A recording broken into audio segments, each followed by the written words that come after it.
Well, out of the forecast, we've had rain, hail, nothing really in between, which has been nice, but things will start to get a little more calmer as we go into the week. Yeah, we're starting to see things calm down tonight. In fact, one lone shower left. I'm looking back towards Charlotte. You can still see it's raining, but I can see the edge of it. We still see our rainbow. That thing's been pretty persistent for a while. That tells you the sun is out from the position of the camera looking back towards the rainfall back over Charlotte. There's that cell. Doesn't look like much, but it is rain, and boy, is cold. Temperatures are falling quickly. So uptown, likely delay for the baseball game up there, but it will get on shortly as this is going to move through quickly. And the good news is it's beginning to let up. We're losing the heating of the day, which drives these showers and storms. There's really cold air aloft. The freezing levels came down to about 5,000 feet. That's really, really low, even by April standards. So that's what produced a lot of the hail, but also produces the cold air, because when it rains, that rain is chilly. It comes down and brings some of that cold air to the surface. So temperatures briefly fell into the 40s when it was raining, and we're still only in the 50s, and I would not expect much of a warm up the rest of this evening. We saw a lot of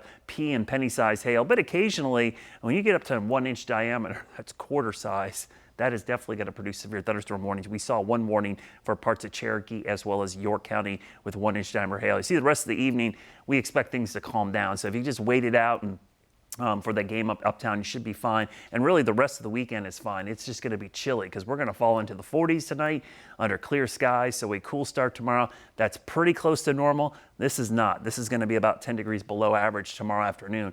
Even with full sunshine, we're going to struggle to get back into the low and mid 60s, kind of similar to what we had today. In fact, that's a freeze watch up for parts of the western part of the state. Does include Asheville, where the growing season has started. That's expected tomorrow night. So we're going to see some of the coldest air of the weekend. Saturday night, Sunday morning, as high pressure builds in, we could even see patchy frost in the Piedmont. But by Sunday, southwest winds develop. That will increase on Monday, and that's why Monday temperatures really go through the roof. Now the pollen, you may not see as much right now. I saw some on my car today. It's the pine pollen because it's been going down, but the other pollens are still sky high. Oak and sycamore, those are the ones you feel. So going through the weekend and early next week, the pollen levels are going to come roaring back. If you're wondering if we're going to stay kind of in this coolish pattern, looks like we are, at least below average temperatures for the middle of the month. That means temperatures below our averages, which are now getting close to the mid 70s.